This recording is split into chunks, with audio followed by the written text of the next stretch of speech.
evening, and welcome to Otterbein Debates. I'm Dr. Susan Millsap in the Department of Communication, and tonight we are going to look at the issue of a campus speech code. Does Otterbein need one? In the debate tonight, we have arguing for a campus speech code, a sophomore political science major, Labra Hernandez, and arguing against a campus speech code, senior public relations major Jude Burnside. Our judges tonight, from the Department of Sociology, Criminology, and Justice Studies, Professor Lisa Kern, from the Department of Communication, Carrie Strayer, and Vice President for Student Affairs, Bob Gaddy. Our two student judges are junior PR major Haley Schmall and a sophomore communication studies major, Jalen Stokes. The format for tonight: each debater will have a 6-minute constructive speech, followed by 2 minutes of cross-examination after each speech. They will then each have a 3-minute rebuttal, and then the affirmative will have a 1-minute summary speech. I will be keeping time. Are you ready? Let's begin.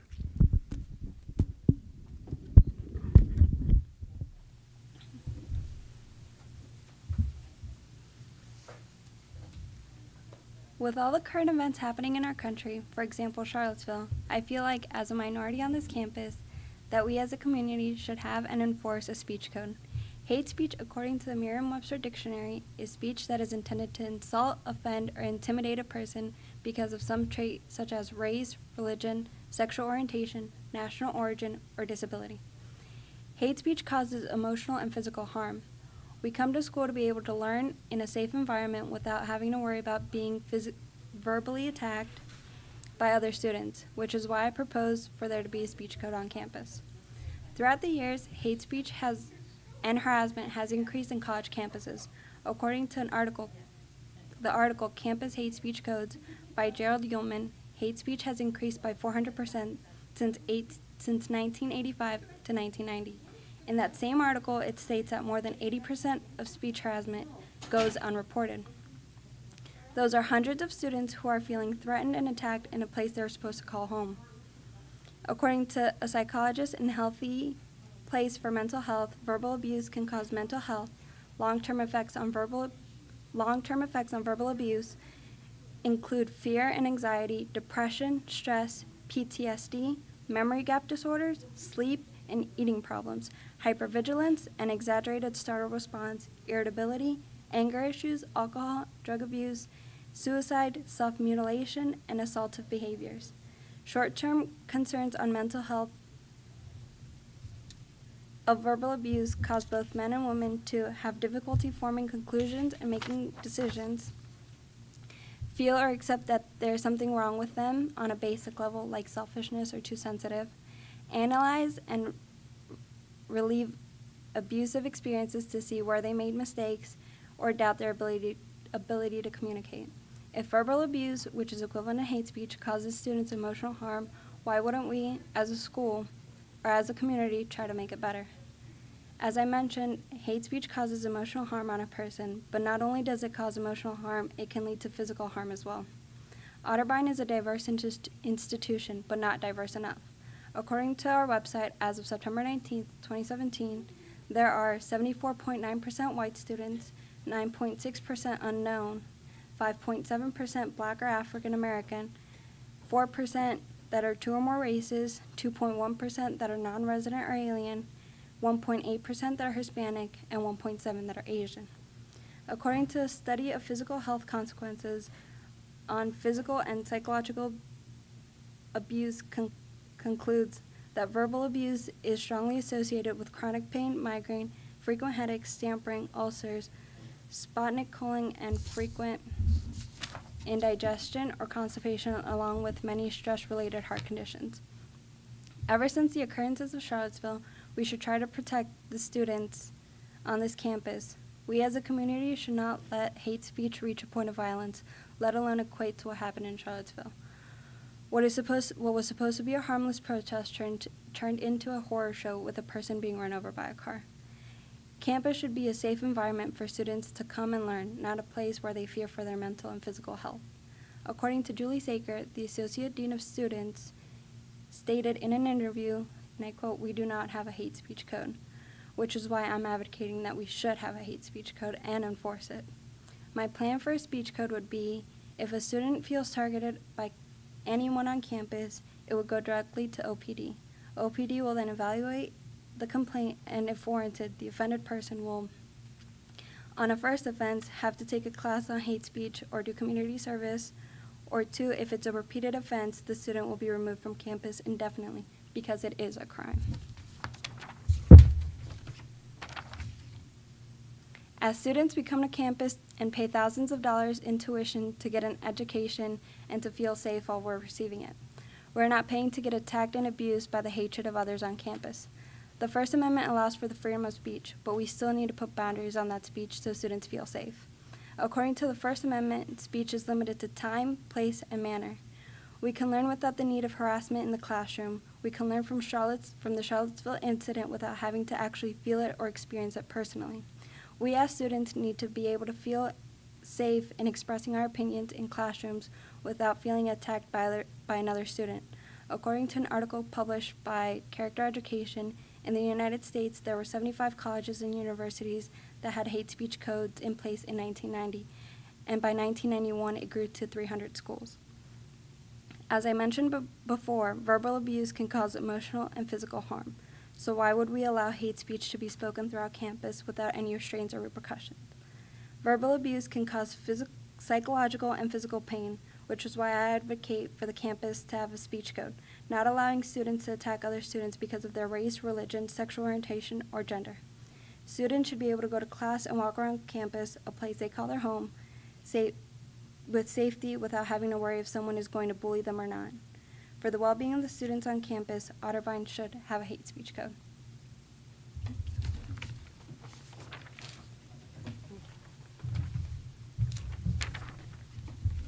Okay. Just to clarify, you are saying that Otterbein University does not currently have a campus speech code? Yes. Okay. As a student here, do you feel like there's a safe learning environment? I do think that it's a safe learning environment, but I do know that 2 years ago there was an instance of racist remarks in a dormitory, which led to a campus demonstration. Do you think the demonstration was an appropriate response? I do. Was the demonstration peaceful? I believe it was. I wasn't here 2 years ago. With the emotional and physical effects of hate speech, do you know of any students suffering from those as a result of hate speech they encountered here at Otterbein? There haven't been any instances reported, but there is, like as I mentioned before, according to an article by Gerald Ullman, 80% of harassment does go unreported. Okay. And finally, doesn't Otterbein provide resources to its students? Yes, it does, but a student doesn't know where to go. Okay. That's all I have for cross-examination. Thank you. Okay. So, my opponent has defined what a campus speech code is, so I will now focus on the reasons it is important to not have a campus speech code. I'd like to focus on 4 main points today, but an overarching aspect of my argument is that even with all of the current events in today's society, it is important to maintain the free speech platform our country was founded on. Point 1, it is a violation of the First Amendment. Restriction of speech is a violation under the First Amendment in the Constitution. The First Amendment states, Congress shall make no law respecting an establishment of religion or prohibiting the free exercise thereof, or abridging the freedom of speech, or of the press, or of the right of the people to peaceably assemble, and to petition the government for redress of grievances. A speech code would allow Otterbein to judicially punish students that violate it, therefore abridging their freedom of speech. When it comes to constitutional freedoms, your rights end where they begin to infringe on another person's. In 1942, Justice Frank Murphy summarized the difference between freedom of speech and punishable speech as it infringes on another being. Judge Murphy said, "There are certain well-defined and limited classes of speech, the prevention and punishment which have never been thought to raise a constitutional problem. These include the lewd and obscene, the profane, the libelous, and the insulting or fighting words, those by which their very utterances inflict injury or tend to incite an immediate breach of the peace. This leads me into my second point. Restricting any speech is a restriction on all speech. In a lawsuit against the University of Michigan in the late 1980s, campus speech codes were ruled unconstitutional. At this time period in America, incidents of hate crimes and racial slurs were increasing on college campuses. Michigan was one of the first schools at this time to adopt a hate speech code, prohibiting negative speech towards specific ethnic groups, women, LGBTQ people, and other minorities. However, in the 18 months this code was in effect, there were over 20 cited violations of the code brought from a white student against a minority. Most of these cases stated the minority student used the term white trash as the offense. This introduces the idea that hate speech is too broad a term to censor, for it means different things to different people, as well as the argument that speech is constantly evolving, so it would be difficult to create one list of terms that would violate a policy. In recent events, a white supremacist group marched in Charlottesville. In this case, participants were allowed to speak out on their beliefs so as long as it didn't violate the rights of others, like use violence or trespass. Because this group was allowed to demonstrate using their rights, we as a nation were allowed to respond using ours. Marches in response to the event in Charlottesville took place across the nation and allowed individuals to state their opinion either for or against that group that marched. Otterbein University hosted a march of our own that allowed students to share their distaste for the organized event in Charlottesville. You have to think here. Yes, these people in Charlottesville were allowed to march and spread hatred, but we were also allowed to march and spread love. Two different ends on one spectrum that could easily be silenced with the implementation of a campus speech code. You cannot silence one without silencing all. Point 3, college should be a time to learn. According to the American Civil Liberties Union, the First Amendment to the Constitution protects speech no matter how offensive its content. Restrictions on speech by public colleges and universities amount to government censorship, in violation of the Constitution. Such restrictions deprive students of their right to invite speech they wish to hear, debate speech with which they disagree, and protest speech they find bigoted or offensive. An open society depends on liberal education, and the whole enterprise of liberal education is founded on the principle of free speech. Otterbein University is a liberal arts institution founded upon diversity. Otterbein was the first higher education institution in the nation to include females as faculty, to admit students of color before the Civil War, and to accept Japanese American students that had been sent to internment camps during World War II. Otterbein is part of a historically diverse community where all speech is welcomed. Hate speech allows us students to learn how to debate and respond respectively so that we may use those skills in our personal lives now and after college. And finally, point 4. Otterbein University is currently taking measures to ensure that students are not in harm's way. The ACLU states that speech does not merit constitutional protection when it targets a particular individual for harm, such as a true threat of physical violence, and schools must take action to remedy behavior that interferes with a particular student's ability to exercise their right to participate fully in the life of the university, such as targeted harassment. Otterbein's student handbook outlines the student code of conduct, which states that targeted harassment is punishable by judicial offense. If a student were to be personally targeted by an insult or threat, including those related to their race, ethnicity, or religion, Otterbein would take action to ensure that the offender is punished and learns from their mistake. Under these 4 points, I conclude that it would be unconstitutional censorship to institute a campus speech code at Otterbein University.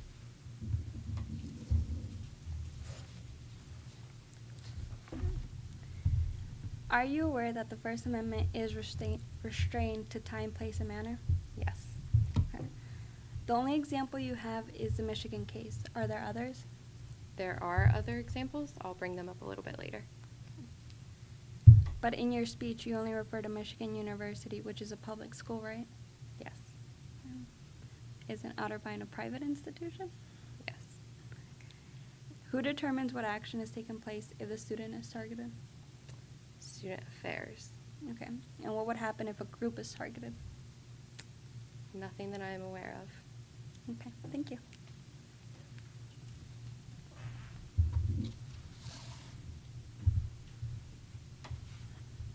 Yes, the First Amendment gives us the right to freedom of speech, but restriction on hate speech isn't a restriction on all speech. We can still have an educated discussion without having hate speech. It is when someone intentionally tries to harm another student with their words that it becomes an issue. The university needs to be more aware of the 80% of students who are being harassed but aren't reporting it. If we adopt the plan I propose, it allows for a mechanism for a student to report hate speech. In the student handbook, it states that we have to go to student affairs to report harassment, but it's our peers we'd be going to. By going directly to OPD, we have an unbiased view to take and evaluate our complaint. College should be a time to learn. We can learn from what happened at Charlottesville, as I mentioned earlier, but that does not mean that we have to experience it personally to learn from it.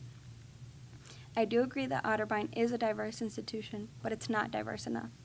The majority of the student population is white, 74.9% to be exact.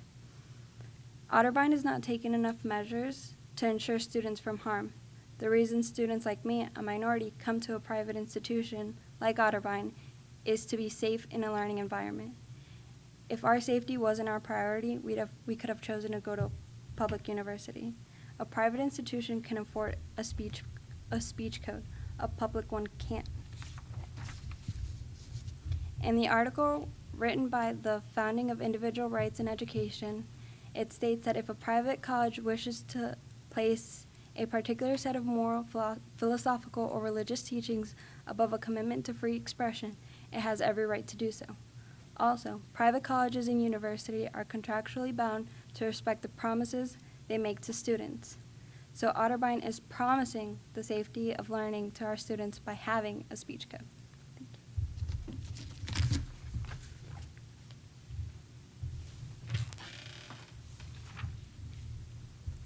So the argument here is clearly emotion versus logic. Yes, being a private university, Otterbein would be allowed to institute and uphold a speech code, though it should not, as it violates the principles both our country and our university were founded on. And it also hinders the educational experience that students could gain from responding to speech that they do not agree with. There are also other examples of universities that instituted speech codes and were brought to court for it, only to be found that the codes were unconstitutional.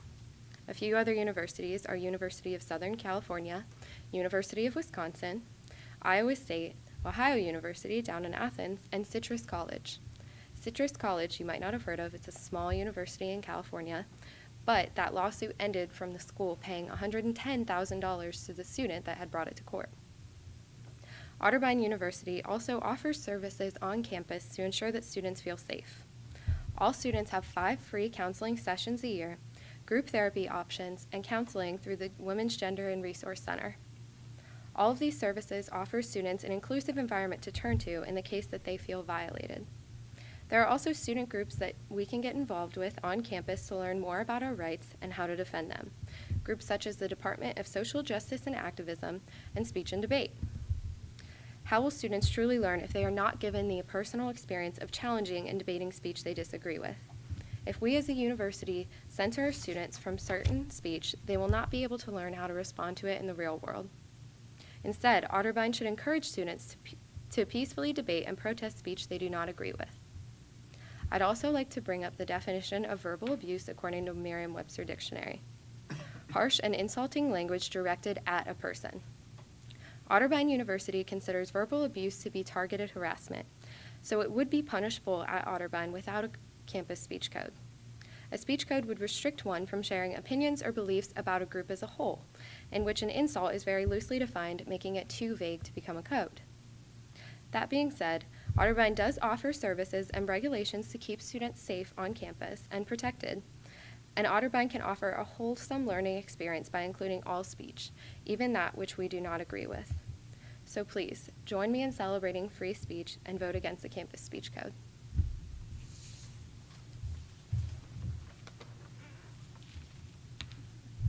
We come to school to learn, not to worry about how much our medical bill is going to be because of the emotional or physical abuse another student has caused us with their hate speech.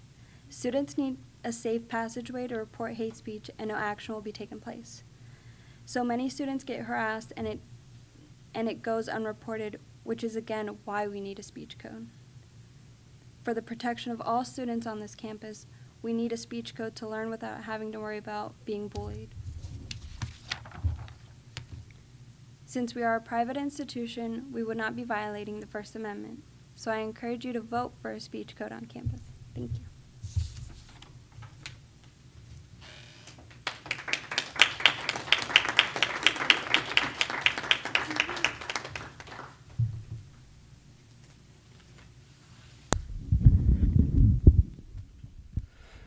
Thank you very much to our debaters. I found that to be a very informative debate. Judges, you need to be making a decision. What I ask you to do is to hold up the card that best reflects who you felt won this debate. A yes card means yes for a speech code, and a no card means no against a speech code. You are against a speech code. Are we ready? You have a decision? Please hold up the card that reflects your vote.